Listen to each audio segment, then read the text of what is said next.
ஹரே கிருஷ்ணா. ஓம் நமோ பகவத்தே வாசுதேவாய. ஹரே கிருஷ்ணா. ஸ்ரீமத் பாகவதம் ஸ்கந்தம் 10 அத்தியாயம் 2 கர்ப்பத்திலிருந்த பகவான் ஸ்ரீகிருஷ்ணருக்கு தேவர்களின் பிரார்த்தனை என்னும் தலைப்பில் பதம் 26.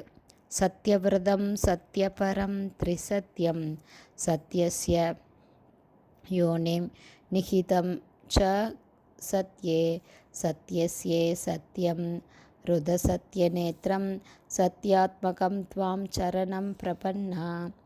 ஹரே கிருஷ்ணா. இதோட ட்ரான்ஸ்லேஷன் அண்ட் பர்பட் போன ஆடியோவில் பாதி பார்த்துருக்கோம். பேலன்ஸ் இப்போ பார்க்கலாம். அந்தவத்து ஃபலம் தேஷாம் தத்பவதி அல்பமேதசாம். அற்ப புத்தியுள்ளவர்கள் தேவர்களை வழிபடுகிறார்கள். அவர்களால் அடையப்படும் பலன்கள் எல்லைக்கு உட்பட்டவையும் தற்காலிகமானவையும் ஆகும் என்று பகவான் ஸ்ரீகிருஷ்ணர் ஸ்ரீமத் பகவத்கீதையில் 7.23 கூறுகிறார். தேவர்களின் வழிபாடு ஒரு எல்லைக்குட்பட்ட காலத்திற்கு பயனளிப்பதாக இருக்கலாம். ஆனால் அதன் பலன் அந்தவத், அதாவது அழிந்துவிடக்கூடியது. இந்த ஜட உலகம் நிலையற்றது.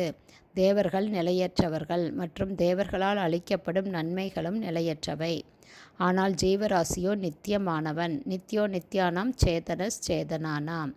எனவே ஒவ்வொரு ஜீவராசியும் தேட வேண்டியது நித்திய ஆனந்தத்தை, தற்காலிகமான இன்பத்தை அல்ல. சத்தியம் பரம் தீமகி என்னும் சொற்கள் ஒருவன் பரம உண்மையை தேட வேண்டுமே தவிர சம்பந்த உண்மையை அல்ல என்பதை சுட்டிக்காட்டுகிறது. பிரகலாத மகாராஜா பரம புருஷரான நரசிம்மதேவரை பின்வருமாறு துதித்தார். பாலஷ்ய நேக சரணம் பிதரௌ நரசிம்ம நார்த்தஸ்ய ச அகதம் உதன்வதி மஜ்ஜதோ நௌ. பொதுவாக பெற்றோர்தான் ஒரு குழந்தையின் காவலர்கள் என்று கருதப்படுகிறது. உண்மையில் இது சரியல்ல. உண்மையான காவலர் பரமபுருஷ பகவானே ஆவார். தப்தஸ்ய தத் பிரதிவிதிர் ய இகஞ்ச ஜேஷ்டஸ் தாவத் விபோ தனுபிருதாம் தவத் உபக்ஷிதானாம். ஸ்ரீமத் பாகவதம் 7.9.19 இதை கூறுகிறது. பரமபுருஷ பகவானால் நிராகரிக்கப்படும் பொழுது பெற்றோரின் உதவியிலிருந்தும் ஒரு குழந்தை துன்பப்படுகிறது. மருத்துவ உதவியிலிருந்தும் நோயுற்றவன் மரணமடைகிறான். வாழ்வு போராட்டமுள்ள இந்த ஜட உலகத்தில் பல பாதுகாப்பு முறைகளை மனிதன் கண்டுபிடித்துள்ளான். ஆனால் பகவான் இவற்றை நிராகரிப்பாரானால் இவை பயனற்று போகின்றன. எனவேதான் தேவர்கள் சத்யாத்மகம் துவாம் சரணம் பிரபன்னா, அதாவது பகவானே, உங்களிடமிருந்துதான் உண்மையான பாதுகாப்பை பெற முடியும். எனவே உங்களிடம் நாங்கள் சரணடைகிறோம் என்று கூறுகின்றனர். தம்மிடம் சரணடைய வேண்டும் என்று பகவான் பகவத்கீதையில் கூறுகிறார். சர்வதர்மான் பரித்யஜ்ய மாம் ஏகம் சரணம் விரஜ.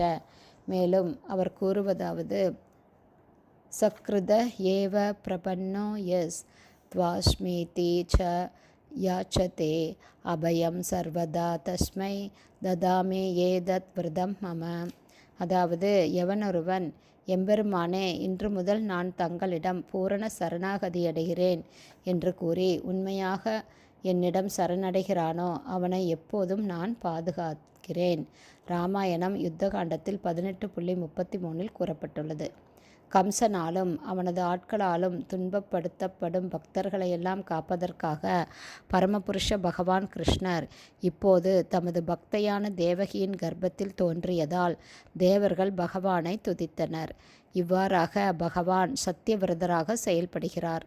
பரமபுருஷரால் அளிக்கப்படும் பாதுகாப்பை தேவர்களின் பாதுகாப்புடன் ஒப்பிட முடியாது. ராவணன் சிவபெருமானின் சிறந்த பக்தனாக இருந்தான். ஆனால் பகவான் ராமச்சந்திரர் அவனை கொல்லச் சென்றபோது சிவபெருமானால் அவனுக்கு பாதுகாப்பளிக்க முடியவில்லை.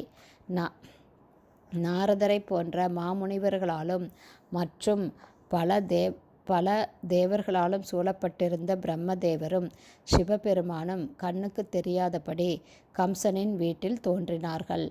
அவர்கள் மிகச்சிறந்த ஸ்லோகங்களால் பகவானின் தோற்றத்திற்காக பிரார்த்தனை செய்ய துவங்கினார்கள்.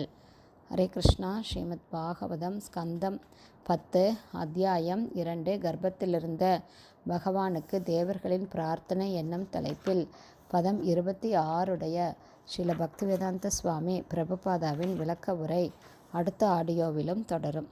ஹரே கிருஷ்ணா. ஸ்ரீல குருதேவ் கி ஜெய். பிரபுபாத் கி ஜெய்.